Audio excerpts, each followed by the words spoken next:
কি বলছে আলিপুর আবহাওয়া দপ্তর অবশ্যই আমরা নজর রাখার চেষ্টা করব, কারণ মর্নিং এডিশনে আপনাদের জন্য থাকে ওয়েদার আপডেট। আমাদের প্রতিনিধি সুদীপ্ত রয়েছেন সরাসরি আমাদের সঙ্গে। সুদীপ্ত,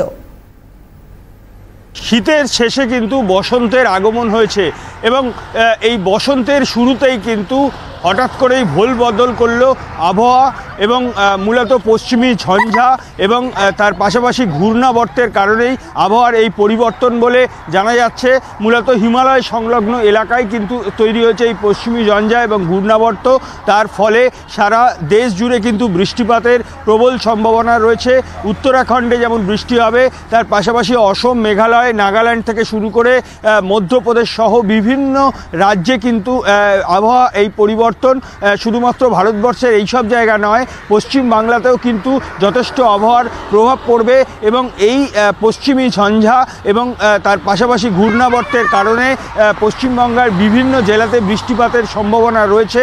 উত্তরবঙ্গের দার্জিলিং, জলপাইগুড়ি, কার্শিয়াং সহ বিভিন্ন জায়গায় বৃষ্টিপাতের পূর্বাভাস দিয়েছে আলিপুর আবহাওয়া দপ্তর। তার পাশাপাশি দক্ষিণবঙ্গে কলকাতা সহ বেশ কয়েকটি জেলাতেও কিন্তু বৃষ্টিপাত হবে। সকাল থেকেই আকাশের মুখ কিন্তু ভার রয়েছে এবং মেঘলা আকাশ রয়েছে।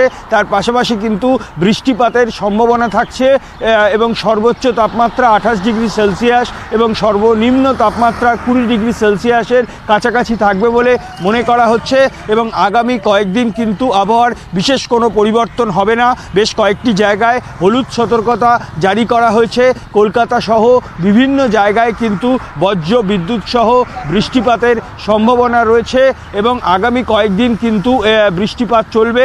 মনে করা হচ্ছে এই রবিবার আজকে এবং তারপরে 26, 27 এবং 1 মার্চ পর্যন্ত কিন্তু এই ধরনের আবহাওয়া থাকবে। তারপর ধীরে ধীরে কিন্তু আবহাওয়ার পরিবর্তন হতে পারে এবং সব মিলিয়ে কিন্তু এই মুহূর্তে আবহাওয়া দপ্তর এবং মৌসুম ভবনের পক্ষ থেকে যেটা জানা যাচ্ছে যে এই পশ্চিমী ঝঞ্ঝা এবং ঘূর্ণাবর্তের কারণেই কিন্তু এই বৃষ্টিপাত বলে মনে করা হচ্ছে।